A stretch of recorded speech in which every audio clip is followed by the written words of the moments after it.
अरविंद केजरीवाल इन दिनों यह कहते घूम रहे हैं कि उनकी पत्नी सुनीता केजरीवाल को राजनीति में कोई दिलचस्पी नहीं है, वह कभी चुनाव नहीं लड़ेगी, वह तो सिर्फ मेरे और दिल्ली की जनता के बीच एक डी का काम कर रही थी। लेकिन सवाल उठता है कि उनकी पत्नी की भूमिका को लेकर केजरीवाल को इतनी लंबी चौड़ी सफाई क्यों देनी पड़ी। और वैसे भी अरविंद केजरीवाल ने अपनी पत्नी को लेकर जो कुछ कहा है वह तस्वीर का एक पहलू है। दूसरा पहलू यह है कि केजरीवाल के गिरफ्तार होने के बाद सुनीता केजरीवाल सिर्फ कड़ी के रूप में काम नहीं कर रही थी, बल्कि उनके हाथों में पार्टी की पूरी कमान थी। सुनीता केजरीवाल रैलियां कर रही थी, रोड शो कर रही थी, पार्टी नेताओं की बैठक ले रही थी। आम आदमी पार्टी के स्टार कैंपेनरों की लिस्ट में सुनीता केजरीवाल का स्थान दूसरा था, उनका नाम भगवंत मान से भी ऊपर था। इस बात को लेकर बाहर ही नहीं बल्कि पार्टी के अंदर भी बवाल हो गया। पार्टी के नेताओं ने अंदर खाने केजरीवाल को पूरी पार्टी पर कब्जा करने और उसे पारिवारिक पार्टी बनाने के आरोप लगा। सूत्रों का कहना है कि खास तौर से संजय सिंह और आतिशी मरलेना काफ़ी सक्रिय थे। वे सुनीता केजरीवाल को बॉस मानना नहीं चाहते थे। इसी का नतीजा यह हुआ कि स्वाति मालीवाल से मारपीट के बाद संजय सिंह ने प्रेस कॉन्फ्रेंस कर यह कबूल कर लिया कि स्वाति मालीवाल के साथ बदतमीजी की गई और सीएम केजरीवाल दोषी के खिलाफ सख्त एक्शन लेंगे। सूत्रों का कहना है कि इसके बाद केजरीवाल दबाव में आ गए, सुलह सफाई हो गई और अरविंद केजरीवाल को अपनी पत्नी सुनीता केजरीवाल को लेकर यह बयान देना पड़ा। स्वाति मालीवाल के पूर्व पति और आम आदमी पार्टी के साथ जुड़े रहे नवीन जयहिंद ने खुलासा किया कि यह सारा झगड़ा किस बात को लेकर हुआ है। नवीन जयहिंद ने कहा कि संजय सिंह भी कभी कहते थे कि एक ही परिवार की पार्टी है और अब मुख्यमंत्री अरविंद केजरीवाल ने जेल जाने के बाद पार्टी की कमान अपनी पत्नी को सौंप दी है। संजय सिंह और आतिशी खुद मुख्यमंत्री बनना चाहते हैं। उन्होंने कहा कि आतिशी और संजय सिंह ने पूरा खेल शुरू किया। नवीन जयहिंद ने कहा कि पार्टी को दो फाड़ होने की कगार पर है। केजरीवाल के परिवार ने पार्टी पर कब्जा कर लिया है। सुनीता केजरीवाल को कमान दिए जाने के बाद ये लोग नाराज हो गए हैं। जयहिंद ने कहा कि कभी आम आदमी पार्टी कहती है कि मारपीट हुई और कभी कहती है कि नहीं हुई। संजय सिंह मीडिया के सामने कहते हैं कि यह घटना हुई है और सीएम अरविंद केजरीवाल सख्त कार्रवाई करेंगे। अगले दिन लखनऊ में अरविंद केजरीवाल के साथ संजय सिंह और विभव कुमार एक साथ नजर आते हैं और सीएम के मुंह से एक शब्द नहीं निकलता है। जयहिंद ने आगे कहा कि ये सारा मामला दुर्योधन ने रचा है। सीसीटीवी की रिकॉर्डिंग हटा दी गई है, वीडियो को एडिट करके जारी करते हैं। दिल्ली पुलिस ने कहा कि कैमरे हटा दिए गए और डीवीआर नहीं मिला। अब ये आम आदमी पार्टी पुलिस को भी झूठ बता रहे हैं। इतना ही नहीं, एम्स की मेडिकल रिपोर्ट को भी झूठा बता रहे हैं। स्वाति मालीवाल ने कहा कि मुझे ट्रोल किया गया है और मेरे चरित्र हनन के लिए हर दिन प्रेस कॉन्फ्रेंस की जा रही है, जिससे मैं दबाव में आकर मामला खत्म कर दूं। उस एफआईआर में मेरा हर शब्द बिल्कुल सच है। मैं पॉलीग्राफ, नार्को टेस्ट के लिए तैयार हूँ। मैं इतनी सस्ती नहीं हूँ। मुझे पता है इस लड़ाई में मैं अकेली हूँ। मैं अकेली लड़ूंगी, लेकिन मैं ज़रूर लड़ूंगी। आम आदमी पार्टी के साथ गठबंधन करने से कांग्रेस को फायदा तो कुछ हुआ नहीं, बल्कि उसके ही कई नेता पार्टी छोड़कर चले गए। अब जब मतदान का वक्त आया तो कांग्रेस के उम्मीदवार ने ही आम आदमी पार्टी को फ्रॉड पार्टी कह डाला। कांग्रेसी उम्मीदवार के फ्रॉड कहने से दोनों पार्टियों के बीच तकरार बढ़ने के आसार है। हालांकि कांग्रेस और आम आदमी पार्टी के बीच गठबंधन तो हो गया, लेकिन जमीन पर दोनों के बीच की दूरी साफ दिख रही है। दोनों पार्टियों के बीच न कोई सामान्य है और न ही ऐसा करने के लिए किसी को नियुक्त किया गया है।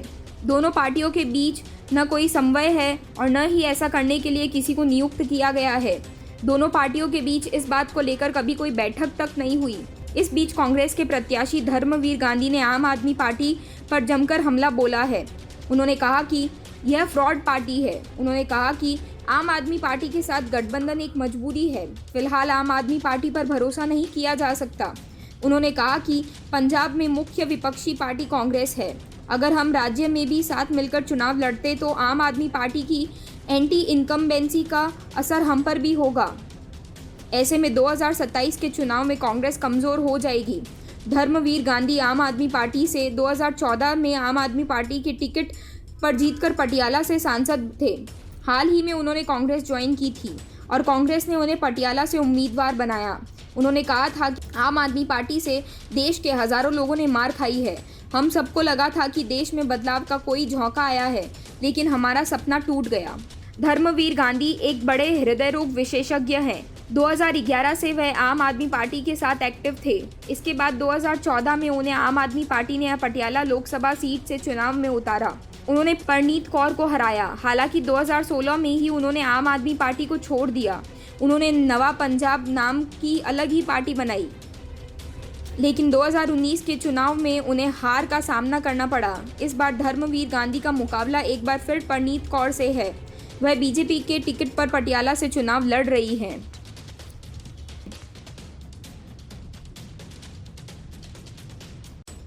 विभव कुमार की गिरफ्तारी से बौखलाए केजरीवाल ने प्रेस कॉन्फ्रेंस में कहा था कि पहले मुझे गिरफ्तार कर लिया, मनीष सिसोदिया को गिरफ्तार कर लिया, संजय सिंह को गिरफ्तार कर लिया, सत्येंद्र जैन को गिरफ्तार कर लिया, मेरे पीए को गिरफ्तार कर लिया, अब आतिशी मरलेना और सौरभ भारद्वाज को गिरफ्तार करेंगे। राघव चड्ढा आए थे, कह रहे थे कि उन्हें भी गिरफ्तार किया जाएगा। केजरीवाल यह सब कहने के लिए नहीं कह रहे थे। असल में सौरभ भारद्वाज और आतिशी मरलेना का नाम पहली बार ईडी के सामने खुद केजरीवाल ने ही पूछताछ के दौरान लिया था। केजरीवाल फिलहाल अंतरिम जमानत पर चुनाव प्रचार के लिए रिहा किए गए हैं और उन्हें 2 जून को सरेंडर करना है।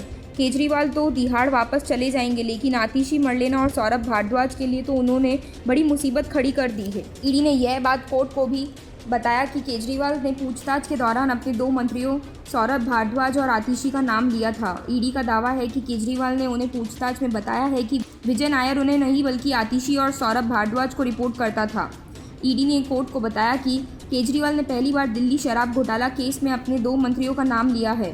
प्रवर्तन निदेशालय ने राउज एवेन्यू कोर्ट को बताया कि हमने शराब घोटाला केस में पूछताछ की तो उन्होंने शिक्षा मंत्री आतिशी और स्वास्थ्य मंत्री सौरभ भारद्वाज का नाम लिया है। ईडी ने बताया कि केजरीवाल ने उनसे कहा कि एक और आरोपी विजय नायर मुझे नहीं बल्कि आतिशी और सौरभ भारद्वाज को रिपोर्ट करते थे।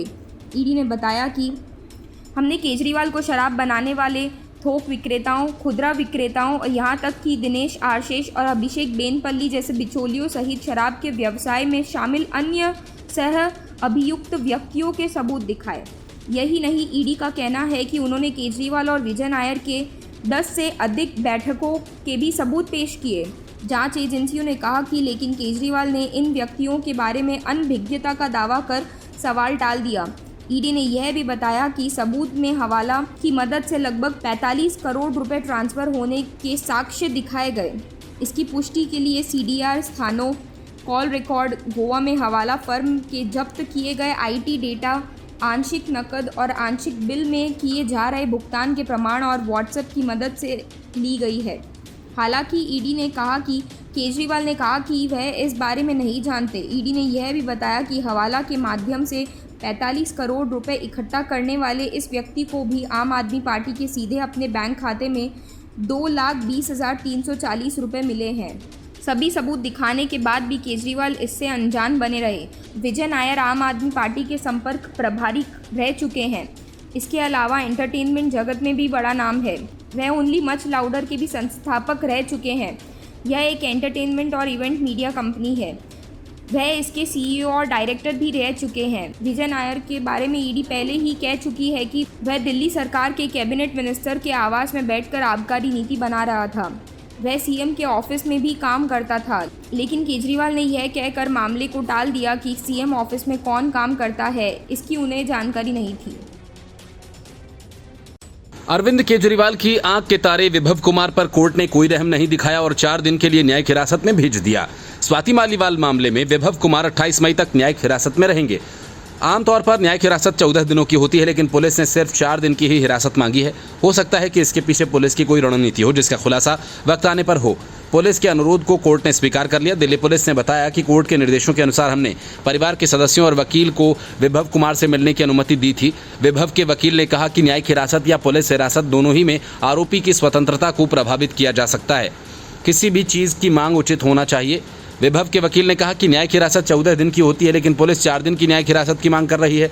विभव कुमार के वकील ने कहा कि न्यायिक रिमांड न्यायालय का विशेषाधिकार है। सरकारी वकील अतुल श्रीवास्तव ने कोर्ट में कहा कि सीसीटीवी आरोपी के अधिकार में नहीं है। जो पेन ड्राइव आरोपी ने दी वो खाली पाई गए, जिसे FSL को भेज दिया गया। विभव कुमार ने जांच के दौरान जब्त की गई DVR को सुरक्षित रखने की अपील की थी, जिसके विरोध में अतुल श्रीवास्तव ने कहा कि ये आवेदन देने की जगह नहीं और इसे खारिज कर दिया जाए। असल में सबूत मिटाने और उसे छेड़छाड़ करने की ये पहली घटना नहीं है। जब दिल्ली के मुख्य सचिव अंशु प्रकाश के साथ मारपीट हुई थी तब भी CCTV फुटेज के साथ छेड़छाड़ की गई। शराब घोटाला मामले में सिसोदिया से लेकर केजरीवाल तक सबने सबूत मिटाए और वही कहानी स्वाति मालीवाल मामले में दोहराई गई। CCTV फुटेज इधर उधर कर दिए गए। स्वाति मालीवाल ने विभव कुमार पर मारपीट का आरोप लगाया। उनका आरोप है कि 13 मई को जब वे केजरीवाल से उनके घर मिलने गई तब विभव ने उन्हें बेरहमी से मारा पीटा, धमकी दी थी।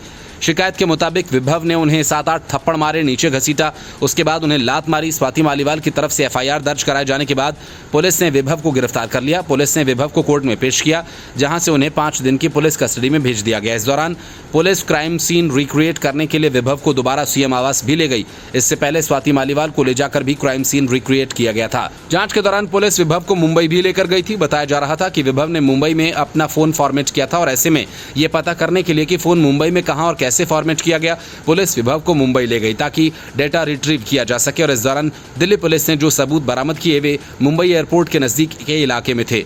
17 मई की रिपोर्ट के मुताबिक विभव कुमार ने शहर में किसी अन्य व्यक्ति या डिवाइस पर डेटा ट्रांसफर करने से पहले अपने फोन को फॉर्मेट कर दिया। दिल्ली पुलिस उस डेटा को वापस पाने के लिए उन्हें मुंबई के उपनगर कलीना में फॉरेंसिक लैब ले गए।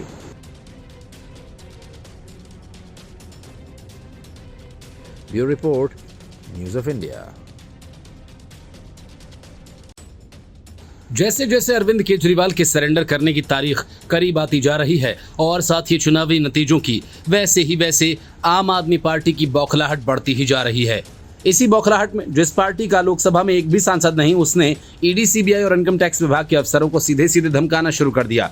4 जून के बाद सबको गिरफ्तार कर लिया जाएगा। आम आदमी पार्टी की आतिशी मरलेना ने जांच एजेंसीज के अफसरों को धमकाया। इसका कुल मतलब ये कि ED और CBI के जिन अफसरों ने केजरीवाल के खिलाफ जांच की, गिरफ्तार किया, मनीष सिसोदिया की गिरफ्तारी में जो शामिल थे, सत्येंद्र जैन को पकड़ने जो गए थे, झारखंड के कांग्रेसी सांसद के ठिकानों से रिकॉर्ड कैश बरामद करने वाले जो थे, हेमंत सोरेन के घोटालों का पर्दाफाश करने वाले जो थे, उन सबको जेल भेज दिया जाएगा। PMLA कानून जो विपक्षी दलों के घोटालेबाजों की नजरों में खटक रहा है, उसे खत्म कर दिया जाएगा। आतिशी ने कहा कि 4 जून को इंडिया गठबंधन की सरकार बनने के बाद बड़े बड़े घोटालों की जांच करवाई जाएगी। ED, CBI के अधिकारियों को भी जेल भेज दिया जाएगा। आतिशी ने एक प्रेस कॉन्फ्रेंस में कहा कि देश की जनता ने मन बना लिया है। देश की जनता अपने वोट के माध्यम से भारतीय जनता पार्टी को निकालने वाली है और इसलिए आपको 4 जून तक जितने षड्यंत्र रचने हैं रच लीजिए, क्योंकि 4 जून के बाद इस देश के सबसे बड़े घोटाले की जांच होगी। 4 जून के बाद जब इंडिया गठबंधन की सरकार बनेगी तो हजारों करोड़ रुपए के इलेक्टोरल बॉन्ड घोटाले की भी जांच होगी, जिनमें न सिर्फ बीजेपी के नेता जेल जाएंगे बल्कि ED के अफसर, CBI के अफसर और इनकम टैक्स विभाग के अफसर भी जेल जाएंगे, क्योंकि वो भी इस घोटाले में शामिल हैं। दरअसल दिल्ली हाईकोर्ट में आज शराब घोटाला के आरोपी मनीष सिसोदिया को ED और CBI दोनों ही केस में जमानत की याचिका खारिज कर दी गई। अदालत के इसी फैसले में कुछ ही देर बाद आतिशी एक संवाददाता सम्मेलन को संबोधित कर रही थी। आतिशी ने कहा कि मनीष सिसोदिया पर हाईकोर्ट के फैसले के खिलाफ सुप्रीम कोर्ट का भी करेंगे। आतिशी ने कहा कि मनीष सिसोदिया को झूठे केस में फंसाया गया। आतिशी ने कहा कि इस केस के अहम गवाह शरत रेड्डी ने कई बयान बदले। वो कई महीनों तक जेल में रहते हैं और फिर अपना बयान बदल लेते हैं।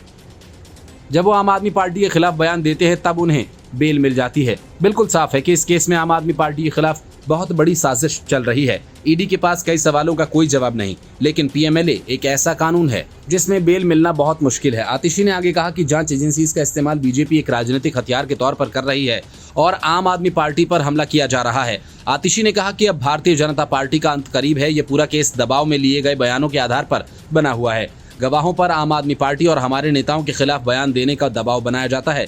जो एक गवाह ने तो कोर्ट में बताया कि आम आदमी पार्टी के नेताओं के खिलाफ बयान देने के लिए मारपीट की गई, जिसमें उसे चोट लगी। आतिशी ने कहा कि सुप्रीम कोर्ट जब अरविंद केजरीवाल जी की अंतरिम जमानत पर सुनवाई कर रहा था तब कोर्ट ने ED से पूछा कि आपने गवाहों के पक्ष वाले बयान हटा दिए और विरोध वाले बयानों को शामिल कर लिया। Bureau report, news of India.